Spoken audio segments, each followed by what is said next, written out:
This meeting with the Prime Minister today, what do you think it could achieve? Well, what the Prime Minister wants to do is to listen to fans, listen to those people who have a real interest in football and are passionate about football, and outline his clear view that this is a Super League that must be stopped because it's just simply not fair, it's not right. Football is rooted in the communities that clubs have grown up in, and it's there for the fans, it's there to be part of that community, and this Super League looks as if it would really destroy that, but also the key core element of football, which is competition, because as we watch the Premiership, it's not just a battle for the top, it's also a battle for survival at the bottom. And this seems to have been dreamed up by money men as against something for football fans. And that's why the Prime Minister is so opposed to it. And yet, you will have heard in our report there, Florentino Perez saying that this is about saving football. Well, in fairness, he was bound to say that, wasn't he? And what we are wanting to do is to put the interests of fans right at the heart of this, but the interests of a whole game of football at the heart of this. And that's not something that these proposals for a European Super League is doing. It's ignoring communities, it's ignoring the competition that exists in the game of football. And that's why the Culture Secretary yesterday in the House of Commons made it absolutely clear the steps that the government is going to be taking to ensure that this is stopped. We're going to be putting all our support behind the Football Association and UEFA in terms of their steps that they may need to take. But if they're not successful in doing that, the Culture Secretary has been absolutely clear that we won't hesitate to take further steps in order to ensure that this European Super League won't go ahead. Well, he wasn't clear, though, was he? I mean, he's speaking yesterday, Oliver Dowden said the government will do whatever it takes to stop the league. Well, what can the government actually do? Well, Oliver Dowden, the Culture Secretary, set out a number of steps. The first step of that is actually working with the FA and UEFA in order to find a solution within the football family. And obviously that's the preferred option. And we'd hope that these clubs step back from the proposals that they have put forward. If that's something that isn't going to happen, the Culture Secretary made it absolutely clear in the House of Commons that we'd look at every single option in order to stop this moving forward. And we're focusing on the initial stages in supporting the FA, supporting UEFA to stop this going ahead. But you cannot be clearer, the Culture Secretary couldn't have been clearer about the government's commitment to ensure that this doesn't proceed, including the announcement of Tracy Crouch leading the fan-based review. Yeah, but with all due respect, I mean, look, a lot of football fans will be pleased to hear you say what you've said, but it doesn't. It still leaves that very big question: what in reality can the government do? Yes, you've got the Tracy Crouch review. Yes, you're talking to the FA and fans' representatives today, but in actual solid terms, these are ultimately private businesses. Can you actually intervene in any way? Well, the government, of course, can intervene, and the government has made it clear that we would be willing to intervene if a solution isn't being able to be found between the FA and UEFA. But our first initial efforts have got to be supporting the FA and supporting UEFA to find a solution to this and make sure that the European Super League doesn't go ahead. But if that doesn't come about, if we're not able to stop it through those means, the government reserves its position in order to take further action in order to stop this European Super League. It's just simply not right for football. Football is about bringing people together. Yeah, it's forgive me for interrupting. And that's why, forgive me for interrupting. You say the government absolutely will take action, such as?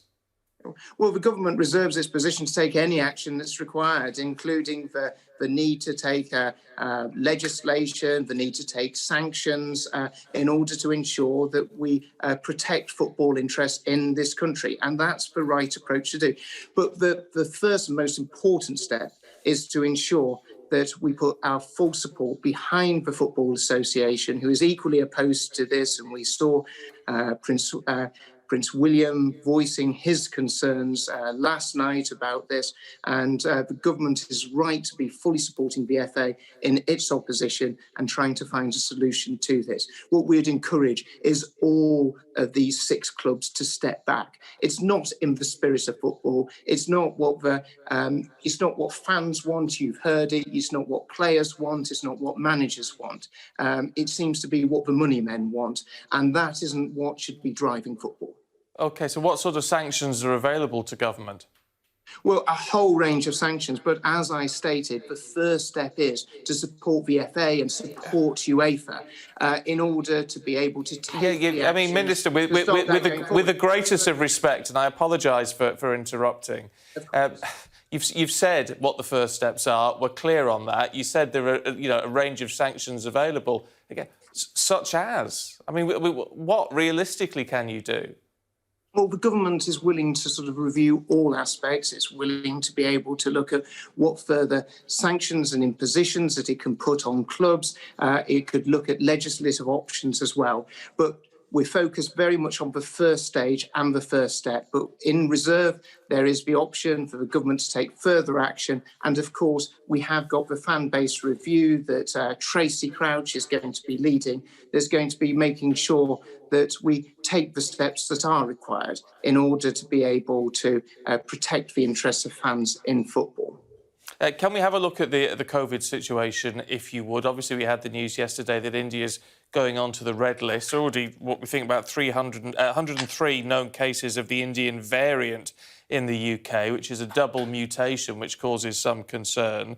Have we left it too long to put India on the red list? And if not, why are we leaving it till 4 o'clock Friday morning before that actually happens? Well, it's, as you all know, it's standard practice to give people a sort of short window in order to be able to manage their affairs. It's the right approach to do. It's the approach that we've taken with other countries around the world when they've gone on to the red list.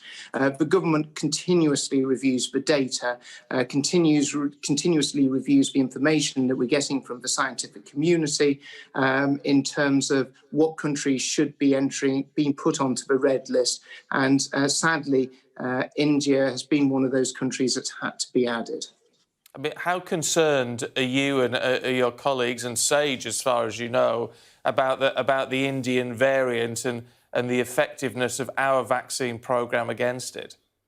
Well, we've seen an enormous success in terms of our vaccine programme, leading the world in the rollout of our vaccines, whether that's the Oxford AstraZeneca, Pfizer vaccine, right across the country. And it gives us a level of protection that few other countries are able to sort of rival. But we have to remain vigilant. We have to remain vigilant against new variants. That's why we've had to place India on that red list.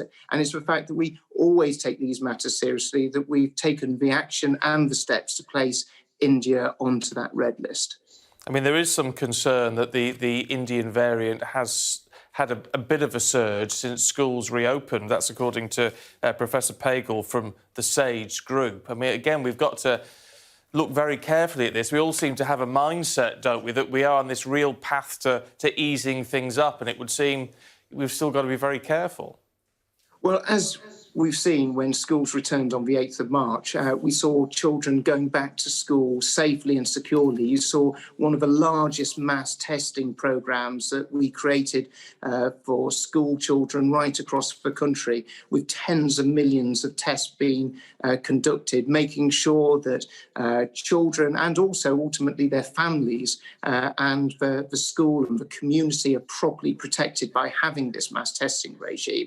And we haven't seen a spike, despite some people, raising concerns that would be the case. But that's because of responsible attitude that children have shown, families have shown, but also, sort of teachers have led the way in terms of ensuring that children have been able to return to school safely. And I think it's something that we're very proud of, that all children have been back in school for over a month now, since the 8th of March, and been benefiting from being back in school.